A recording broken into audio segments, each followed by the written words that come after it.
लंबपादां किशोरीं तर्जन्यगुष्टयुक्तं हरिमुखकुहरे युञ्जतीं नागवल्लीं वर्णं करनायकाक्षि त्रिभुवनमधुरां राधिकां भावयामि। निन्दन्तं पुलकोदकरेण विकसन् नीपप्रसून्नच्छविं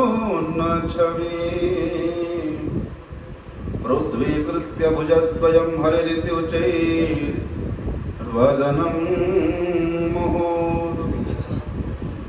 नृत्यन्तं धृतमश्रुणैर्झरचै सिञ्चन्तमुर्वीतलम्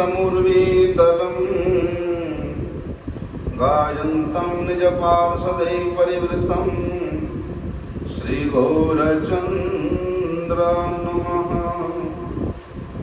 श्रीगौरचन्द्र नमः। पतित पावन परम करुणामय परम आराध्यतम गुरुपाद पद्म नित्य लीला प्रविष्टम विष्णुपाद परमहंस परिव्राजकाचार्य अष्टोत्तर शत श्री श्रीमद् शिल भक्ति वल्लभ तीर्थ गोस्वामी गुरु महाराज जी के श्री अभय चरण कमल में अनंत कोटि साष्टांग दंडवत प्रणाम करते हुए उनकी अहेतु की कृपा प्रार्थना करता। परम आराध्यतम शिक्षा गुरुपाद पद्म नित्य लीला प्रविष्टम विष्णुपाद परमहंस शिल भक्ति विज्ञान भारती गोस्वामी महाराज के चरण कमल में अनंत कोटि साष्टांग दंडवत प्रणाम करते हुए उनकी अहेतु की कृपा प्रार्थना। परम करुणा वरुणालय भक्तवांछा कल्पतरु भगवान नंद नंदन श्री कृष्ण के अभिन्न स्वरूप इस रसराज स्थली से वृंदावन धाम के अहेतु की कृपावशतः उनके ही महिमा को श्रवण करने का सुअवसर प्राप्त हो रहा है। भगवान के चरित्र इस प्रकार परम मनोरम है, जैसे उनके चरित्र परम मनोरमता परिपूर्ण है, ठीक उसी प्रकार उनके लीलास्थली से वृंदावन धाम भी परम विचित्रता से परिपूर्ण है। जिस प्रकार भगवान का नाम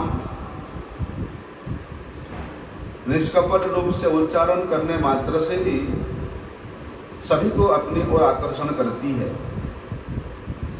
भगवान का रूप ध्यान करने मात्र से, स्मरण करने मात्र से वे सभी का चित्त वृत्ति को अपनी ओर आकर्षित करती है। भगवान के कथा, भगवान के चरित्र सभी जिस प्रकार परम आकर्षणीय है, तद्रूप भगवान की लीलास्थली से वृंदावन धाम भी इस सभी को अपनी ओर आकर्षण करती है। ना केवल आकर्षण करती है, जिस प्रकार भगवत नाम उच्चारण करने वाले व्यक्ति को अपनी ओर आकर्षण करके उसको उस परम रस का आस्वादन कराती है, ठीक उसी प्रकार यह वृंदावन धाम भी आश्रय लेने वाला को आकर्षित करके उसको भगवान श्रीहरि के मधुराति मधुर लीलाओं का दर्शन कराती है। उन लीलाओं के माध्यम से हरि प्रेम रस का आस्वादन कराती है। हरि प्रेम के जो सागर है उसमें ये गोता लगवाती है। इसीलिए ये धाम के महात्म्य इस प्रकार है, जिस प्रकार भगवान के चरित्र है, भगवान के सखाओं के चरित्र है,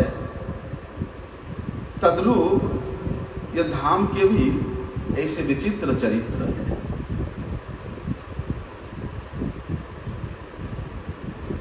भला देखने में लगता है कि वृंदावन ये तो पृथ्वी का एक अंश जैसा है, जैसे दूसरे स्थल पे घर होता है, खेतीबाड़ी होती है, वहां रहने वाले होते हैं, ठीक उसी प्रकार ये वृंदावन भी तो ऐसे ही दिखता है। बोलते नहीं, ये वृंदावन ये साक्षात मूर्तिमंत स्वरूप है और ये भगवान के चरित्र से स्वयं चित्रित हुई है,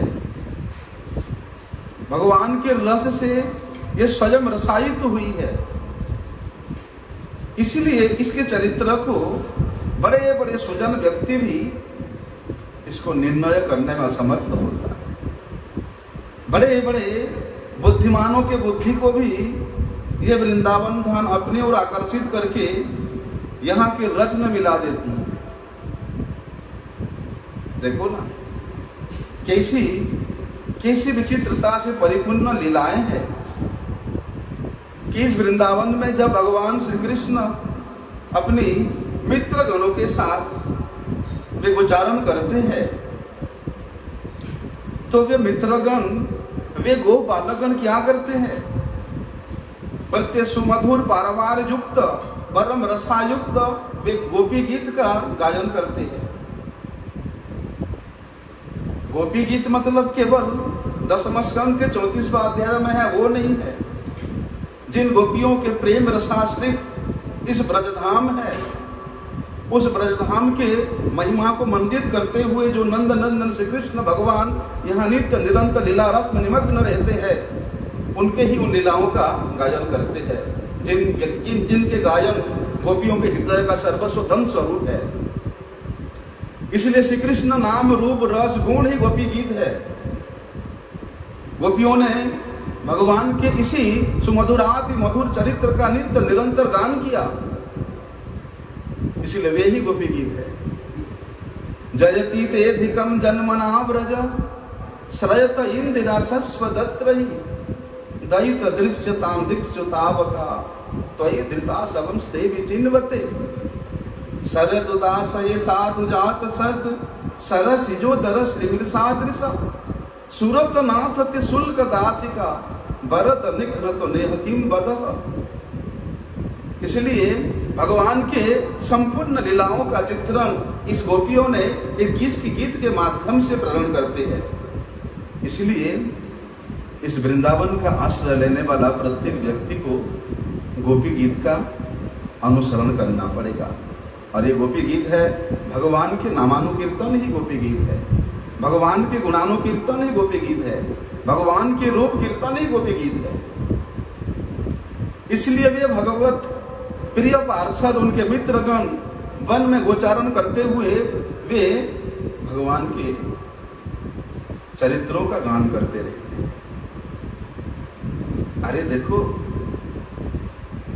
भगवान के प्रकट होने से लेकर जन्म से लेकर उन्होंने जितना भी यहाँ चरित्र चित्रण किया, लीलाएं किया, उन सभी चरित्रों को स्मरण करके, उन सभी लीलाओं को अपने हृदय अंतर्गत वर्ती करके ये ब्रजवासी जन बोलते हैं ऐसे विमुक्त हो जाते हैं, ऐसे आप्लावित हो जाते हैं, ऐसे ये उन्मेषित हो जाते हैं भगवत हरि लीला कीर्तन में कि उनको कोई किसी चीज की सुदबुद्धि नहीं रहती।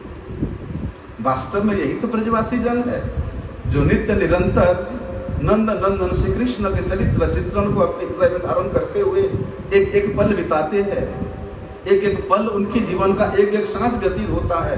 वास्तव में वही ब्रजवासी जन है। तो कहते हैं अरे मैं अपने मन को कहां तक संयत करूं, कहां तक संयत करूं। ये वृंदावन धाम की ऐसे परम पवित्र चरित्र है, ऐसे मधुराति मधुर चरित्र है, उसके गान गायन करूं यहाँ ये वृंदावन में भगवान श्री कृष्ण लीलाओं के साथ जो चरित्र चित्रण किया उसका गायन करो। तो कहते हैं क्योंकि देखो ना, वे सभी गोस्थान, वे सब गौशालाएं, वे सब क्रीड़क समूह इतनी सुंदरता से युक्त है कि उस क्रीड़क समूह का स्मरण आने मात्र से उसके दर्शन करने के लिए हठात मेरी हृदय उत्प्रेरित हो जाता है। उसके दर्शन के लिए ललायित होकर के उन गौशालाओं में जाने के लिए मैं उत्कंठित हो जाता हूं। और कहते हैं वहां पर उन गौशालाओं में जो सबसे उत्कृष्ट कस्तूरी होता है, उन कस्तूरियों की सी कांति और सुगंध से युक्त, और बोलते हैं गौओं का जो गोबर है, कैसा गोबर है? बोलते उत्कृष्ट कस्तूरी से कांति और सुगंध से युक्त गोबर है। और ऐसे गोबर क्या है? बोलते हैं सूखा चूर्ण करके यहाँ के रच में मिला हुआ है। ऐसे गोबर से गोपों के घरों के ऊपर लेपन हुआ है। इसीलिए वे गौशालाओं का स्मरण करने मात्र से वे जो उत्कृष्ट कस्तूरी सी सुगंध है वो मेरे हृदय को उधर की ओर आकर्षित करता है कि मैं वो गौशाला में जाऊं, उन गौओं का दर्शन करूं। भगवान श्री कृष्ण जिस लीलाओं के द्वारा गौओं का चरण करते हैं उसी का स्मरण करता रहूं। और तो वो कहते हैं अरे उन गोपों के घरों के आंगन में जो बछड़े यहाँ हटखलियां करते रहते हैं, वे सभी बछड़े गौशाला में अपनी माता के पास बहुत कम रहते हैं। वे सब बछड़े यहाँ गोपों के आंगन में आ जाते हैं और उनके उन हटकेलियों की दृश्य को जब स्मरण करता हूँ तो क्या कहूँ, मेरे हृदय की स्थिति क्या होता है। अरे कामधेनुओं को भी जीतने वाली यहाँ की जो गौएं हैं, बोलते उन गौओं के वे गौशालाएं, वे स्थान प्रत्येक के बुद्धि में इस प्रकार सैकड़ों प्रकार की स्मृति जगा देता है, जिस स्मृति के द्वारा अपने हृदय को सना करके साधक या चिंतनकारी, स्मरणकारी परम आनंद की प्राप्ति है। इसलिए वहाँ श्री जीव गोस्वामी पाद कहते हैं कि वत्सान मुचजताम धनानि दुहताम दुग्धानि संचिन्वताम गाहा संभालयताम गृहां प्रचलताम कृष्णं पुरः कुर्वताम तद्लीलाः परिगायतां पुलकितां अस्त्राणि चातन्वतां गोपानां बत चित्तमुञ्चितपदं मच्चित्तमाक्रामति। प्रातः काल भी गोदहन होता है और सायं काल भी गोदहन होता है। बोलते हुए गोदहन करने के समय में बछड़ों को खूंटा से छोड़ते हुए जो दृश्य है, जैसे ही बछड़ों को खूंटा से छोड़ा जाता है वे बछड़े अपने माँ के पास नहीं जाते। वे सब कृष्ण बलराम सभी सखाओं के बीच में आ जाते हैं और कोई बछड़ा कृष्ण के पीताम्बर को अपने मुख में धारण करते कहती है कन्हैया मेरे माँ के पास चल। वो खींचता है, सभी श्री कृष्ण को अपनी माँ के पास ले जाने के लिए खींचते हैं, क्योंकि माँ भी, वे गौएं भी जब तक श्री कृष्ण का स्पर्श नहीं प्राप्त करेगी, श्री कृष्ण का दर्शन प्राप्त नहीं करेगी, वे अपने बछड़े को दूध पिलाएगी नहीं। वे दृश्य का स्मरण जब करता हूँ तो मेरे हृदय में ऐसा एक अपूर्व आनंद की स्मृति जागृत होती है। फिर मैं भूल जाता हूँ कि वृंदावन के चरित्र का चित्रण करूँ, ना यहाँ के लीलाओं का चित्रण करूँ। गोदहन करने के पश्चात सभी दुग्ध को एकत्रित करती है। बिना दुहे हुए जो गायें हैं उनको संभालते हैं। फिर दूध की जो दोहनी लेकर के कृष्ण आगे आगे अपने घर को चलते हैं और सभी ग्वाल बाल अत्यंत उत्कट हर्ष से भरा हुआ श्री कृष्ण के पीछे पीछे चलते रहते हैं। तो ये दृश्य मेरे चित्त को इस प्रकार आक्रमण करता है, मेरे चित्त को इस प्रकार ये अपने वशीभूत कर लिया है कि वे दोनों समूह के गोदहन का लीला, दुग्ध दोहन का लीला जब मैं देखने स्मरण करता हूँ तो मैं भावावेश के कारण मूर्छित हो जाता हूँ, समझ नहीं पाता हूँ कि मैं क्या वर्णन करूँ। और तो और क्या कहते हैं, देखो, अरे ये भगवत नाम संकीर्तन इस वृंदावन के जो गलियां हैं, यहाँ के जो मार्ग है, राजमार्ग है, यहाँ पर नित्य निरंतर सुनाई देता है। कौन किस के द्वारा सुनाई देता है? बोलते हैं राम कृष्ण कृष्ण रामो च कृष्ण कृष्ण कृष्ण इत्यैष जल्प यातायातम कुर्वताम सर्वदापि स्वैरालापे श्रूयते तत्र तत्र। बोलते हैं भगवान श्री कृष्ण के नाम संकीर्तन से सुशोभित ये वृंदावन के प्रत्येक भवन के आंगन उसी तरह निर्मल है, उसी तरह स्वच्छ है जिस तरह यहाँ के रहने वाले ब्रजवासियों का हृदय परम निर्मल है। इसलिए वे ब्रजवासी गण एक के मुख से निगलित ये जो शब्द है, कौन सा शब्द? राम कृष्ण कृष्ण रामो च कृष्ण कृष्ण कृष्ण इत्यैष। ये जो शब्द है, बोलते ये सभी के हृदय को बलपूर्वक उस राजप्रसाद की ओर, उस राजमार्ग की ओर, उन गलियों की ओर आकर्षित करती रहती है कि इतना सुंदर श्री कृष्ण बलराम का नाम कहाँ से आ रहा है। देखो, इसलिए इस वृंदावन के राजमार्ग में यातायात करने वाले जितने भी जन है, सभी ब्रजवासियों के मुख से स्वाभाविक रूप से वार्तालाप करते हुए भी अन्यत्र और कुछ शब्द नहीं सुनाई देगा, यही राम कृष्ण कृष्ण राम राम, यही शब्द सुनाई दे। राम मतलब यहाँ बलराम जी, कि बलराम और कृष्ण दोनों भाइयों की जो लीलाएं हैं उसका स्मरण करते हुए हमेशा यही गायन करते रहते हैं।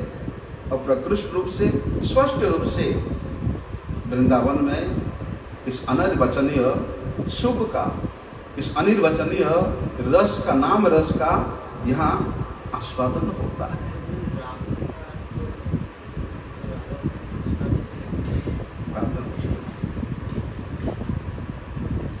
इसलिए भगवान श्री कृष्ण को आनंदित करने वाली, भगवान श्री कृष्ण को हर्षित करने वाली ये जो कृष्ण प्रेयसी गोपांगनाएं हैं, इन गोपांगनाओं के जो क्रीड़ावन है, उनके अंतःपुरोचित जो प्रमथवन है, बोलते हैं वे क्रीड़ावन, वे प्रमथवन, अर्थात वे लीलास्थली, वे वृंदावन के मध्यस्थली इस प्रकार परम कोमल है। इस प्रकार बोलते हैं कमल पत्र से भी अति कोमल, और बड़े बड़े रहस्यों से युक्त होने के कारण महान महान कवियों को भी ये लज्जा पुष्ट करती है। लज्जा क्यों?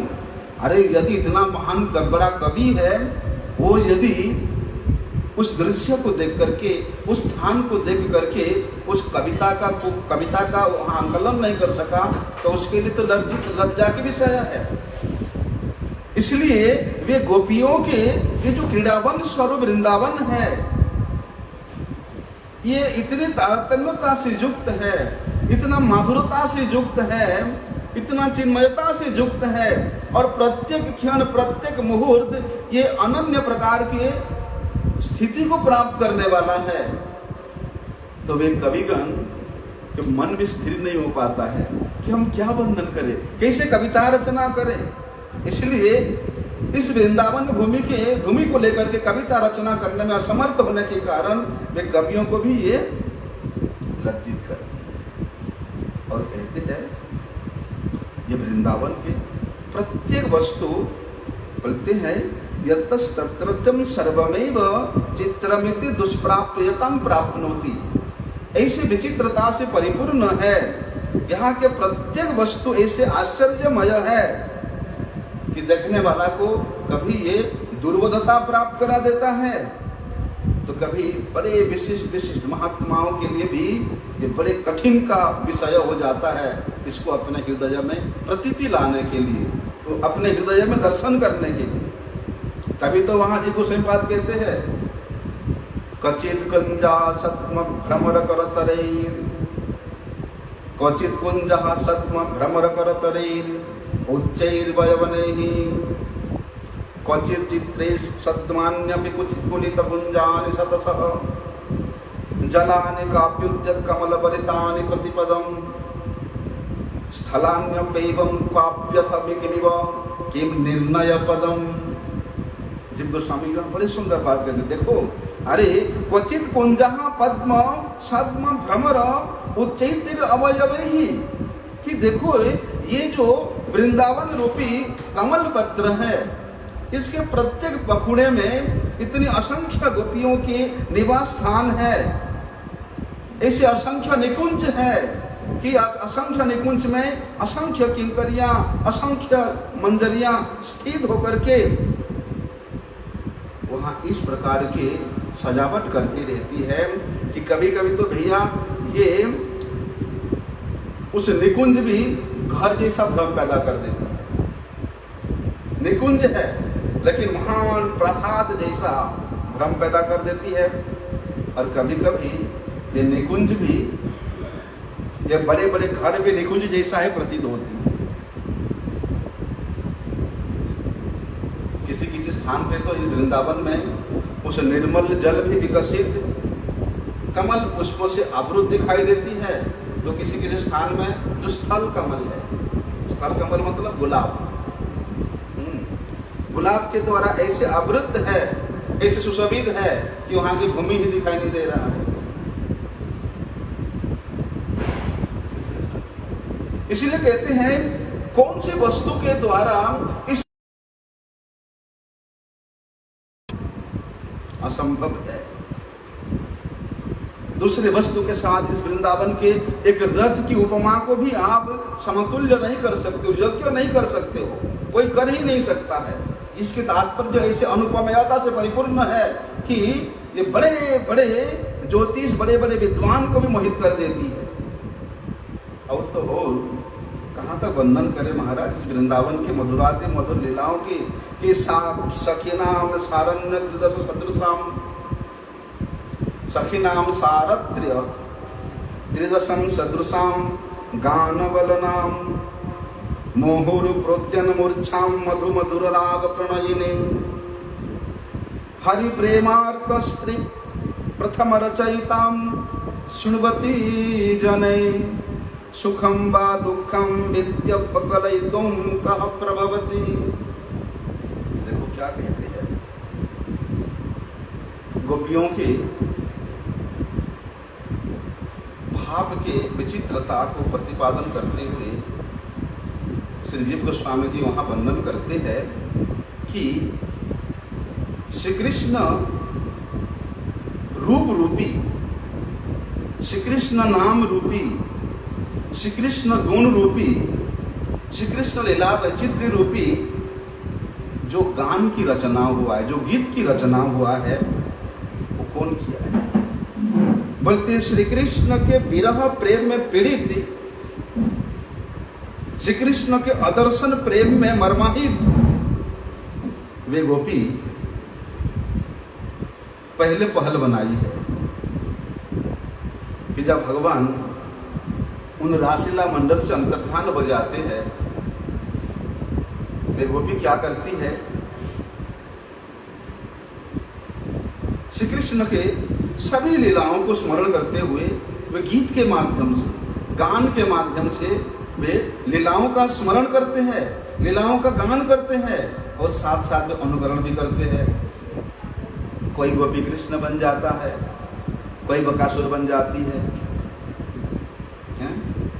इस प्रकार वे जमुना पुलिन में सभी गोपांगनाएं श्री कृष्ण लीला को स्मरण करते हुए गीत के माध्यम से वे अंग भंग करते हैं। तो कहते हैं इस वृंदावन के पुलिन में, जमुना पुलिन में वे गोपांगनाओं के भाव विचित्रता से परिपूर्ण जो वायुमंडल है, उनके विरह विचित्रता से परिपूर्ण जो जमुना जी का जल है और उनके लीला विचित्रता से परिपूर्ण ये जो जमुना का रज है, जमुना पुलिन रूपी रज है, बोलते हैं वे सभी परम प्रेमास्पद होने के कारण, प्रेम के आगार होने के कारण वे प्रेम का ही अनुभव कराती है, प्रेम के ही आस्वादन कराती है। और तो कहते हैं ये वन देवियों के सहित गोपांगनाओं की ये वन जो है ये कोई स्थावर नहीं है, ये सब देवी है। ये देवी स्वरूपा ये वृंदावन के जो वन है ये उसी प्रकार श्री कृष्ण लीला के लिए अपने आप को तैयार करती है। और उन बंदवियों के साथ जब ब्रज गोपियों का, ब्रज देवियों की मधु की वहाँ मिश्रण हो जाता है तो उस प्रकार मधुर रस की क्षरण होती है, जिस मधुर रस को चिंतन करने मात्र से चिंतनकारी मूर्छित हो जाता है, मूर्छा को प्राप्त हो जाता है।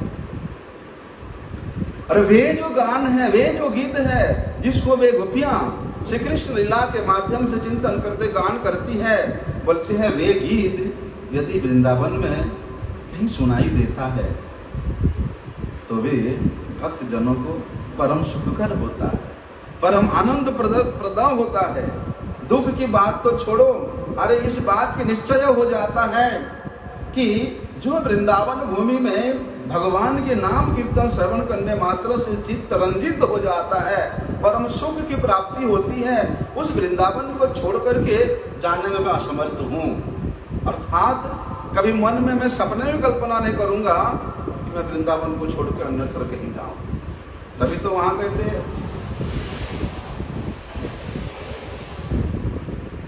कि क्वचिद गानम सूक्ष्मम क्वचिदपि च तौर्जत्य कलाः क्वचित प्रेमणा गोष्ठी क्वचिदपि महाकेली कलह इति स्पारम ताभि प्रणयमयसारम विहरणम हरिर्ध्ययत नान्मा भवति कविचित्तम मूरपि।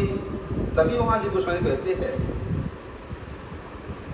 वे गोपियों के साथ इस वृंदावन भूमि में भगवान नंदनंदन श्री कृष्ण का जो नृत्य है, जो विहार है, उसको तो विचार करते हुए, उसको तो स्मरण करते हुए कवियों का चित्त इस प्रकार व्याकुल हो जाता है, इस प्रकार वे चंचल चित्त हो जाते हैं कि वे अपने चित्त वृत्ति को एक जगह में स्थिर कर नहीं पाते कि भगवान के ये जो लीला है ये इतना अनंत है, इतना मधुराति मधुर है और इतना ये रसदायक है कि मैं इसको कहाँ से शुरू करूं और कहाँ से इसको मैं समाप्त करूं।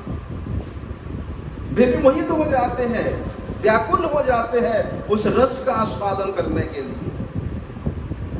तो इसी बात का वर्णन करते हुए श्री जीव गोस्वामी पाद जी कहते हैं अरे क्वचित गानम सूक्ष्म क्वचित अपि च स्तौर्य चित्रकला, कि कभी कभी किसी किसी स्थान पर वे गोपियों की जो सूक्ष्म स्वर में गान है वो इस ब्रजरज से सुनाई देता है।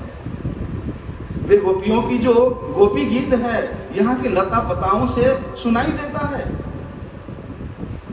जिनको गोस्वामी ऐसे नहीं देखा, उन्होंने इसको सुना है, अनुभव किया है। और कहते हैं किसी स्थान पर बोलते हैं प्रेम पूर्वक गोष्ठी आज भी हो रहा है, इन ब्रजवासी जनों का, इन गोपांगनाओं का गोष्ठी अर्थात समागत होकर के वे प्रेम की चर्चा करते हैं, श्री कृष्ण के रूप की चर्चा करते हैं, श्री कृष्ण के नाम की चर्चा करते हैं। और तो और भैया इस वृंदावन में ऐसे ऐसे प्रेम भरी सभाएं होती है, अर्थात उस प्रेम भरी सभा में वहाँ प्रेम भरी कलह होता है। वो कहते हैं अरे हमारे कन्हैया ऐसा है, वो कहता नहीं नहीं हमारे लाला ऐसा है। तो इस प्रकार यहाँ गलियों में, आंगनों में ये प्रेम भरी कलह होता रहता है। अर्थात श्री कृष्ण के साथ इन गोपांगनाओं की जो सर्वोत्कृष्ट मधुराति मधुर लीला है, उसके सारभूत को केंद्रित करते हुए कवियों का चित्त बारंबार डोलता रहता, हिलता रहता है। अनेक प्रकार के भावों से परिपूर्ण होने के कारण वे स्थिरचित्त नहीं होकर के वो डुलमुल हो जाते हैं और बोलते हैं जो ध्यान जोगी है। ध्यान जोगी मतलब वे केवल ध्यान के द्वारा भगवान की इन लीलाओं का स्मरण करते रहते हैं। वे ध्यान जोगी कवियों का मन भी एक साथ, अरे ध्यान करने वाला जोगी है, लीला ध्यान करने वाला जोगी रूपी कवि है, उसका तो चित्त वृत्ति भगवान के ध्यान, लीला के ध्यान में रहना चाहिए। लेकिन वे श्री हरि के इस प्रकार मनमोहक मनोहर लीलाओं को ध्यान में क्या देखते हैं कि ध्यान में देखते हुए वे व्याकुल चित्त हो जाते हैं और कहते हैं कौन सी लीलाओं का वर्णन करें और कौन सी लीलाओं का वर्णन ना करें। बोलते हैं भगवान श्री हरि का यहाँ पर जन्म से प्रकट से लेकर जितना भी सखाओं के साथ, गोपियों के साथ, गौ बछड़ों के साथ वन में जितने भी लीलाएं हुआ है, बोलते वे सब लीला इतना विचित्रता से परिपूर्ण है कि उस वैचित्र्यमय लीला को यदि अपने अंत हृदय में स्मरण करना चाहते हो तो भैया इस ब्रजरज का आश्रय लो, इस ब्रजरज को अपने हृदय में स्थान दो, इस ब्रजरज में अपने आप को बेच दो, अपने आप को समर्पण कर दो। तभी तो वहां पर श्री प्रभुधाम सरस्वती पाद जी कहते हैं, क्या कहते हैं कि वृंदारण्यम वरम श्याम कृमिरपि परितो न चिदानंद देहो रंको अपि श्याम तुल्य परमिह न परत्रात् अद्भुतानंद भूति शून्योपि श्यामिह श्री हरि भजन लबेनाति तुच्छार्थ मात्रे लुब्धो नान्यत्र गोपी जनरमण पदाम भोज दीक्षा सुखे अभी। श्रीपाद कहते हैं अरे ऐसे जो वृंदावन है, यहाँ के वास की सौभाग्य का क्या वर्णन करूं। यदि वृंदारण्य परम श्याम कृमिरपि परतो, यदि इस वृंदावन के रज में मुझे यहाँ कीड़े बन करके, कृमि बन करके रहना पड़े तो वो भी शिरोधार्य। और वृंदावन को छोड़कर के अन्यत्र यदि मुझे चिन्मय देह मिल जाए, चिदानंद देह मिल जाए, वो कभी भी प्रार्थना करना नहीं चाहता। और क्या कहते हैं कि रंगो अपि श्याम तुल्य। अरे इस वृंदावन में रहते हुए बोलते अतुलनीय दरिद्रता ही मेरे लिए श्रेयस्कर है, उस दरिद्रता को मैं इच्छा करूंगा, स्वागत करूंगा। किंतु और स्थान पर बोलते महान से महान आनंद विभूतियां भी प्राप्त हो जाए, उसके प्रति मेरा लेश मात्र भी इच्छा है। शून्य अपि श्याम यह श्री हरि भजन। अरे कोई बात नहीं, हरि का भजन करने में भी बिल्कुल जीरो हूँ, शून्य हूँ, लब मात्र भी मैं हरि का भजन नहीं कर पाता हूँ। कोई बात नहीं, ये जो तुच्छ विषय है उन विषयों के प्रति भी मैं लोलुप हूँ। कोई बात नहीं, जैसे भी हो मैं ब्रजवास ही करूंगा, जैसे भी हूं, अच्छा हूं, बुरा हूं, कपटी हूं, जैसा भी हूं प्रभु, आपके पदांकित चिन्ह से आवृत इस ब्रज को छोड़ करके मैं कहीं नहीं जाऊं। ब्रज त्यज के मैं कहीं नहीं जाऊं।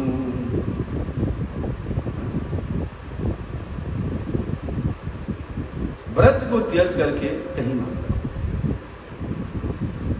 और बोलते लुब्धो नान्यत्र गोपी जन रमण पदाम भोजो दीक्षा सुखे अभी। वही बात नहीं भैया,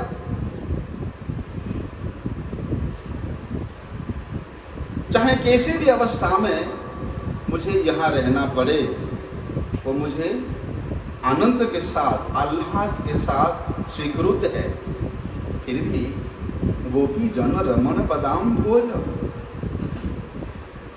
गोपी जन रमन नंदनंदन भगवान श्री कृष्ण के पाद पद्मों के दीक्षा में, उनके दीक्षा सुख में, अर्थात दीक्षा मतलब होता है सेवा सुख, सेवा सुख में लुब्ध होकर के, लालायित होकर के, आकर्षित होकर के मैं यहाँ पर ब्रज में उस राधा रमन के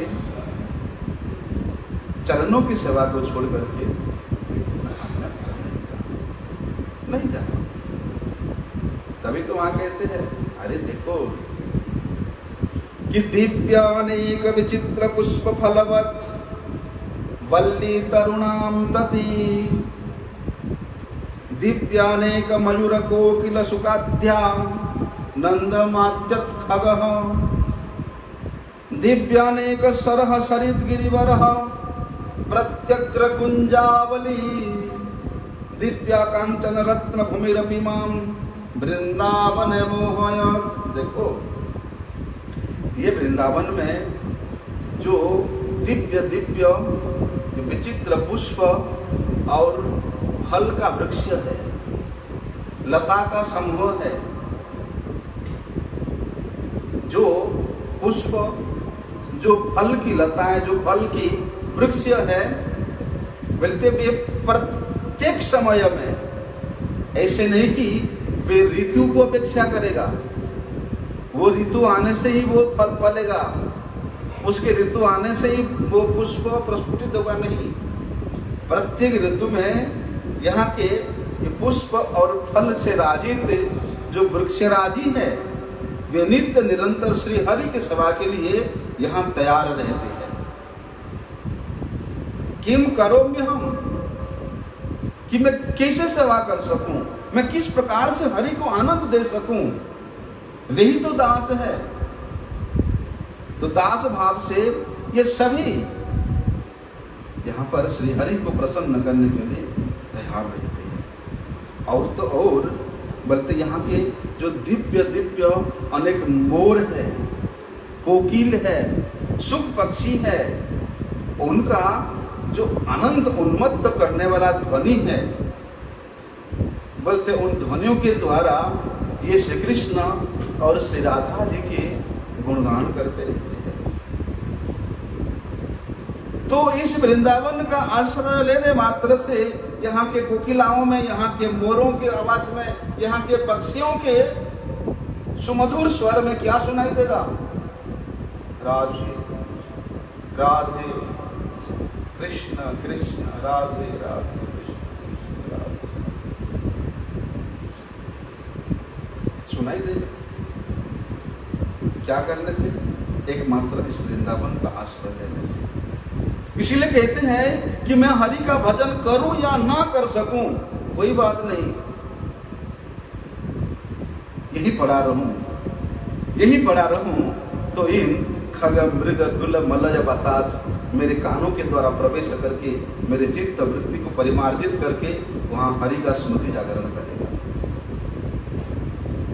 और क्या कहते हैं, यहाँ जो दिव्य दिव्य अनेक सरोवर है, कुंड है, नदियां है, पर्वत है, इनकी शोभा राजी को, इनकी सौंदर्यता को, इनके स्वयं के तैयारियों को जब मैं स्मरण करता हूँ तो उस वृंदावन को प्राप्त करने के लिए मैं अत्यधिक उत्कंठित होकर के मूर्छित हो जाता हूँ कि मैं वृंदावन नहीं जा पा रहा हूँ, वृंदावन वास नहीं कर पा रहा हूँ। और तो और भैया इस वृंदावन के उन नवीन नव नवायमान कुंजों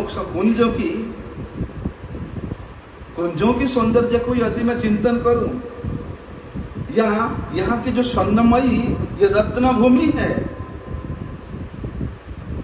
यहाँ के जो चिंतामणि सदृश यहाँ के रज है, बोलते ये भी मुझे मोहित कर दिया, ये भी मुझे अपने और आकर्षित करके मोहित कर लिया है।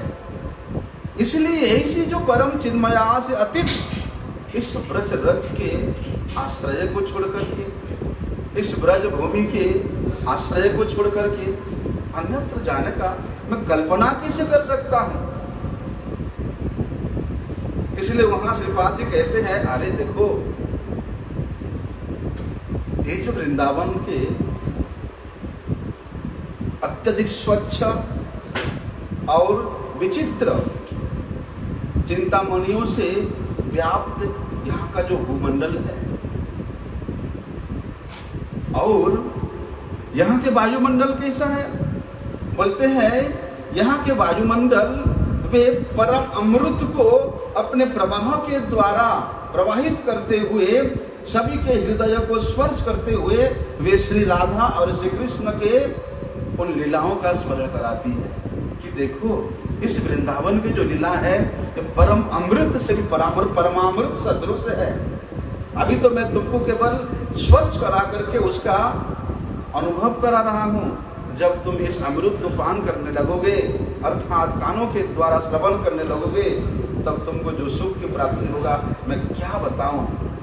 कहते हैं वहां पर कि भूवः स्वच्छ चिंतामणि विरचितो चित्रे विरचिताम श्चेदानंद भास फलकुसुम पूर्ण द्रुमलताः खग श्रेणी सामस्वर कलकला स्थित रस शरीर सराम से श्री वृंदावन मनो में विमृश्यतु। देखो यहाँ के चिन्मयता को विस्तार करने वाले ये जो फल और पुष्प से युक्त वृक्ष लताएं हैं, ये इस प्रकार से निमंत्रण दे रही है जैसे कि प्रत्येक क्षण प्रत्येक मुहूर्त श्री कृष्ण और बलराम अपनी मंडली के साथ पधारे और हमारे ऊपर आक्रमण करें। जिस प्रकार गोपियां एक ही उद्देश्य से वे माखन निकालती थी, एक ही उद्देश्य से वे माखन को छत के छांच के रखती थी, झुला के रखती थी कि श्री कृष्ण आएंगे और वो शिकुल से वे माखन को चुरा के खाएंगे और हम छुपे छुपे उनके इस माखन जो लीला को निहारते रहेंगे। उसी प्रकार बोलते यहाँ के जो वृक्ष लताएं हैं वे भी अपनी संपूर्ण धन को वे सज्जित करके रखती है और श्री कृष्ण आए और हमारे ऊपर चढ़ करके इन फलों को वे तोड़े, इसका आस्वादन करें। उसी में उनकी जो परम सुख की शांति की आनंद की प्राप्ति होती है उसका चिंतन करते हुए उस वृंदावन के उन वृक्ष लताओं के नीचे में उनके तल में उनके छाया में आश्रय लेने के रहने का जिसका चित्तवृत्ति वास्तव में लालायित हो जा उत्कंठित हो जाता है वही ही इस ब्रजवास करने की योग्यता प्राप्त कर सकता है। और कहते हैं खगत श्रेणी सामस्मर, ये जो विहंग गण है, ये जो पक्षी गण है, ये सामवेद के गान को अति सुमधुर स्वर से ये गुंजारते रहते हैं। और सामवेद का भी सबसे सर्वोत्कृष्ट ऋचा क्या है? जय राधे श्री राधे, जय राधे जय श्री राधे, जय श्यामा श्री श्यामा, जय श्यामा जय श्री श्यामा। यही ये खग मृग विहंग गण नित्य निरंतर यही निचोड़ नाम को, ये निचोड़ श्लोक को वे गान करती रहती है। कल कलाश्चित रस सरित, और बोलते हैं इस प्रकार नाम रस को प्रवाहित करती रहती है ये वृक्ष, ये पक्षीगण उस रस में प्रवाहित होकर के, जितने के यहाँ ये मृग है, ये मृग आकर के निहारती रहती। इन पक्षियां इतनी सुंदर नाम का गान कर रही है, तो वे मृग उस सुमधुर गान को, पक्षियों के गान को सुन करके वे कान खड़े करते हुए भागती है। और जगन्नाथ जैसा आंखें बड़ा बड़ा करके वे श्री कृष्ण के चरणों को निहारती रहती है।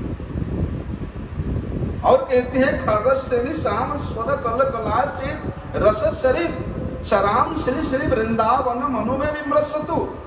ऐसे जो रसयुक्त नदियों के द्वारा जो वृंदावन परिपूरित है, ऐसे रसयुक्त जलाशयों के द्वारा जो वृंदावन परिपूरित है, ऐसे जो परम आश्चर्यमय विहंगों के द्वारा, लता पताओं के द्वारा से वृंदावन परिपूरित है, ऐसे जो चिंतामणियों के द्वारा परिपूरित रज के द्वारा वृंदावन समर्पित है। बोलते हैं वे वृंदावन का आश्रय क्या मुझे प्राप्त हो सकता है? यहाँ वे वृंदावन नाम कभी मेरे हृदय में स्मरण में आ सकता है? यदि ऐसा होगा तो वे मेरे जीवन का सबसे उत्तम पल होगा, जिस दिन मैं इस मुख से वृंदावन वृंदावन वृंदावन उच्चारण करता हुआ उस वृंदावन के उस अपरिसीम लीलाओं को, उस परम चिन्मयातीत लीलाओं को अपने हृदय के स्मरण में ला सकूं। ऐसे वृंदावन धाम की आगे का विषय निकाल सकते। मंछा कृपा सिंधु पतितानां पावनेभ्यो